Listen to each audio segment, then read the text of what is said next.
are you coming from? Alabama. Did you come here special for this? Yes, exactly. It's just wonderful. We planned on doing this for a couple of years, only we finally did it. This story starts with an article from the Waco Tribune that says more people visit the Magnolia Market than visit the Alamo. I want to verify if that claim is true, but quick question, what's the Magnolia Market? We're Chip and Joanna Gaines. Chip, I need you to hold that up there. Do you like that? Love it. Magnolia is the creation of Chip and Joanna Gaines, who live and work here. Are y'all ready to see your fixer-upper? They are the royal family of cable television, and their insane popularity has made Waco a tourist destination for home improvement fanatics. We're actually very fortunate to have some very good tour companies in Waco. Who'd have thought there'd have been any? Exactly. Scott Byrne owns one of those tour companies. He's part of what he calls the Magnolia Effect. New companies springing up around town, catering to the new tourism economy. That's the original Magnolia shop. And Chip and Joanna own that right there. That's where they attend church. So, she loves to take the cabinets all the way to the ceiling. You don't want any wasted space.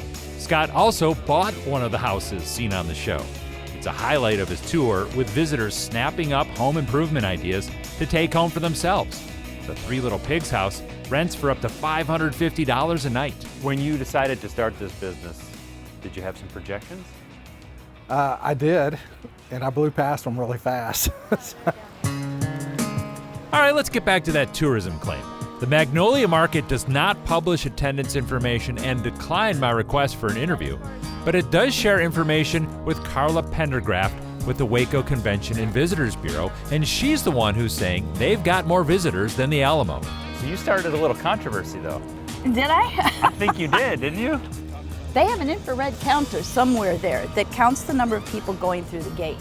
So we think it's a pretty accurate gauge. And the last 2 years, they've been at 1.6 million.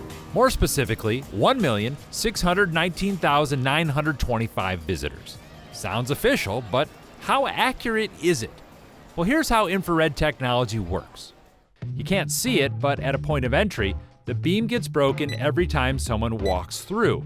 Every time it breaks, the counter says one more visitor. Professor Michael Thomas Paz knows all about hospitality and tourism. He teaches at the School of Hotel Administration at Cornell University. The weakness of the system is simply that you're going to end up with some kind of overcount typically, because you'll have people who are walking in and out multiple times. So overcounting is a possibility. He also says the location of the popular Silo's Bakery could also create an overcount issue. The front door of the bakery is actually outside the main gate. Somebody who walks into the market through the sensor, they walk back out, they come back in, and that counts as 2 visits, even though it's one person who's coming back, back and forth twice.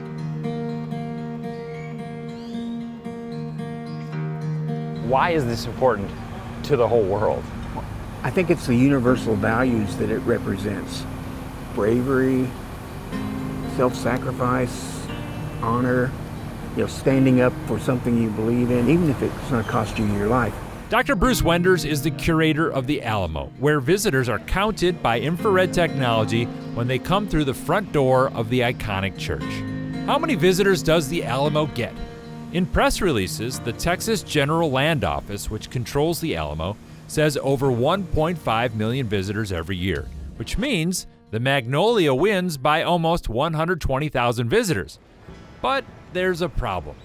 The land office now tells me for years it has mistakenly been using an outdated number. The official Alamo visitor count is actually 1,679,065. So it's actually the Alamo that wins by almost 60,000. And Winder says that stat does not reflect a large number of people who stop by to take a photo in the plaza but don't enter the church. So they're here, they're having the experience, but they don't necessarily get counted because they don't go through an electronic device. But that's going to be changing. There's a redevelopment plan happening that will tone down the carnival vibe around the Alamo, close the road to noisy cars and tour buses, move out the amusement parlors and move in an Alamo museum, And there will be formal entry points allowing all visitors to be counted. When your project's done, do you feel like the number is going to be higher? I think it'll be higher, A lot higher? significantly higher. So does the Magnolia record more visitors than the Alamo? It turns out the answer is no. In fact, it's possible the Magnolia overcounts while the Alamo undercounts. Look, the Magnolia Effect is impressive, but compared to Waco, San Antonio is a tourist mecca that gets 10 times more visitors with the Alamo as its crown jewel. And don't forget it.